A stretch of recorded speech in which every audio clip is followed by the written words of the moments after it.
आज हम लोग भारत के प्रमुख बंदरगाह की बात करते हैं। तो क्या बंदरगाह है उसके बारे में। तो जो भारत देश है उसमें प्राचीन काल से ही जो पड़ोसी राज्य है उसके साथ व्यापार किया जा रहा है और यह व्यापार जल मार्ग और स्थल मार्ग के माध्यम से किया जाता था। जो व्यापार था वो जल मार्ग और स्थल मार्ग के माध्यम से किया जाता था। तो जल मार्ग से नावों के माध्यम से क्या था, जल में चलता था, जल मार्ग जो होता था उसमें नावों से किया जाता था। और आधुनिक समय में जो यह व्यापार था जलयान के द्वारा किया जाता था। तो जलयानों से व्यापार वायुमंडल की अपेक्षा वायुयान की अपेक्षा सस्ता पड़ता था। व्यापार करने के लिए नदी या समुद्र पर कई प्रकार की सुविधा प्रदान की जाती है और व्यापार करने के लिए नदी या समुद्र के जो तट होता था उस पर बहुत प्रकार की सुविधाएं क्या कर प्रदान की जाती थी, जिससे जलयानों का आवागमन आसानी से किया जा सके। तो इसी को बंदरगाह कहा जाता था। इसी को क्या कहते थे, बंदरगाह के नाम से जानते हैं। यानी कि जिससे जलयान का आवागमन आसानी से होता है उसे ही बंदरगाह कहते हैं। चलिए आगे जानते हैं बंदरगाह के बारे में। तो बंदरगाह जो है भारत में 13 बड़े एवं 200 छोटे बंदरगाह है। भारत में कितना, 13 बड़े एवं 200 छोटे बंदरगाह है। तो जो 13 बड़े बंदरगाह है उसमें सब सर्वाधिक 3 जो है तमिलनाडु में है। तो 13 को बड़ा बंदरगाह है उसमें 3 को तमिलनाडु में बड़ा बंदरगाह है और 200 छोटा बंदरगाह है जिसमें सबसे ज़्यादा कितना महाराष्ट्र में है, 53 बंदरगाह है। तो बंदरगाह के प्रकार 2 प्रकार के हैं, एक जो है प्राकृतिक बंदरगाह है और एक जो है कृत्रिम बंदरगाह है। बंदरगाह कितने प्रकार, 2 प्रकार के, प्राकृतिक बंदरगाह और कृत्रिम बंदरगाह है ना। तो 13 बड़े बंदरगाह में 3 तमिलनाडु में और 200 छोटे बंदरगाह में 53 महाराष्ट्र में। चलिए आगे। तो सबसे पहले भारत के प्रमुख बंदरगाह कांडला बंदरगाह की बात करते हैं। तो कांडला बंदरगाह गुजरात में स्थित है और इसका नाम बदलकर अब दीनदयाल बंदरगाह कर दिया गया। इसका नाम जो चेंज करके दीनदयाल बंदरगाह कर दिया गया है। और यह बंदरगाह जो है भारत विभाजन के बाद विकसित किया गया था। किसके बाद, भारत विभाजन के बाद विकसित किया गया था।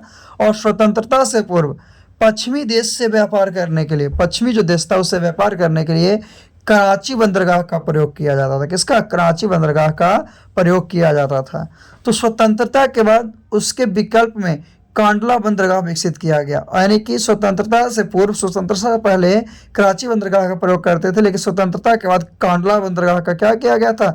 हाँ, और उत्तर भारत की आवश्यकताओं की सबसे अधिक यानी सर्वाधिक पूर्ति जो है इसी बंदरगाह से की जाती थी। इसी बंदरगाह के माध्यम से व्यापार को किया जाता था। कहाँ में है, गुजरात में है और इसका नाम बदलकर क्या कर दिया गया, दीनदयाल बंदरगाह कर दिया गया। चलिए आगे हम लोग बात करते हैं।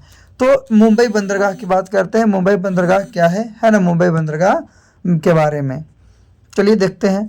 तो मुंबई जो है यह महाराष्ट्र में है। मुंबई बंदरगाह है जो कहाँ में है, महाराष्ट्र में है और भारत का सबसे बड़ा बंदरगाह, भारत का सबसे बड़ा बंदरगाह जो है मुंबई बंदरगाह है ना। और इस बंदरगाह को भारत का प्रवेश द्वार कहा जाता है और भारत में सबसे ज़्यादा व्यापार इसी बंदरगाह से होता था, है ना।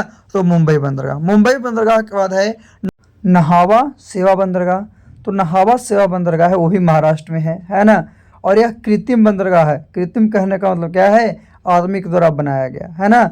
और इसका अन्य नाम है जवाहरलाल नेहरू बंदरगाह, यानी इसका और एक नाम है जिसका नाम है जवाहरलाल नेहरू बंदरगाह। यह मुंबई बंदरगाह के निकट ही स्थित है। ये जो बंदरगाह है मुंबई बंदरगाह के निकट स्थित है और इसका निर्माण मुंबई बंदरगाह का दबाव कम करने के लिए किया गया है। इसका दबाव कम करने के लिए किया गया। आगे फिर है मरमागांव बंदरगाह जो कि गोवा में स्थित है ना। और यह बंदरगाह जुआरी नदी के मुहाने पर स्थित है। कौन सा नदी, जुआरी नदी के मुहाने पर स्थित है। और ईरान को लौह यस्क का निर्यात इसी बंदरगाह से, जो ईरान है, ईरान में लोहे के यस्क का निर्यात किया जाता है वो आपका मरमागांव बंदरगाह के माध्यम से ही किया जाता है जो कि गोवा में है। फिर है न्यू मंगलौर बंदरगाह जो कर्नाटक राज्य में स्थित है। न्यू मंगलौर बंदरगाह है जो कर्नाटक राज्य में स्थित है। फिर है कोची बंदरगाह। कोची बंदरगाह जो है एक केरल राज्य में स्थित है। कोची बंदरगाह कहाँ है, केरल राज्य में स्थित। पूछता है, एक क्वेश्चन अक्सर पूछता है कि कोची बंदरगाह है, कोची जो बंदरगाह है वो किस राज्य में है, तो केरल राज्य में है ना। चलिए इसके बाद हम लोग आगे बात करते हैं।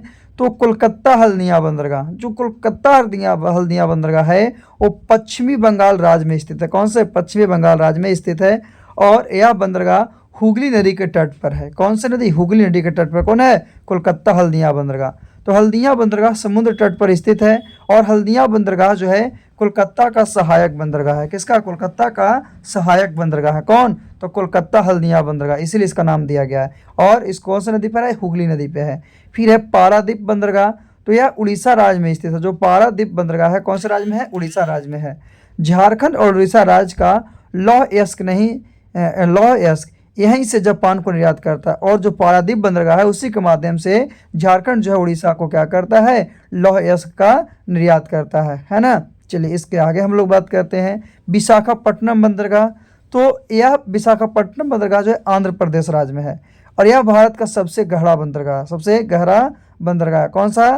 तो ये जो है आपका विशाखापट्टनम बंदरगाह। इस बंदरगाह के निकट क्या है? डॉल्फिन नोज नामक पहाड़ी होने के कारण यह तेज समुद्री हवाओं से सुरक्षित रहता है। और यहाँ पे एक क्या है कि डॉल्फिन नोज नामक पहाड़ी है, उसके कारण समुद्री हवा से क्या रहता है? ये सुरक्षित रहता है ना।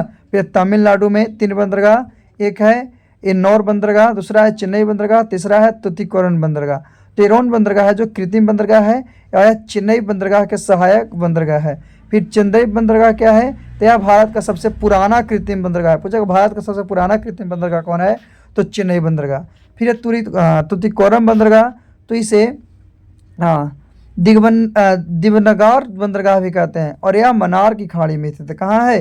तो ये जो है आपका मन्नार की खाड़ी में स्थित है। उसके अलावा पोर्ट ब्लेयर बंदरगाह, तो पोर्ट ब्लेयर बंदरगाह अंडमान और निकोबार द्वीप समूह पर है। कहाँ? अंडमान और निकोबार द्वीप समूह पर स्थित है ना। तो ये आपका है। यानी तमिलनाडु में एक है जिसको सबसे पुराना कृत्रिम बंदरगाह है, इसका नाम क्या है?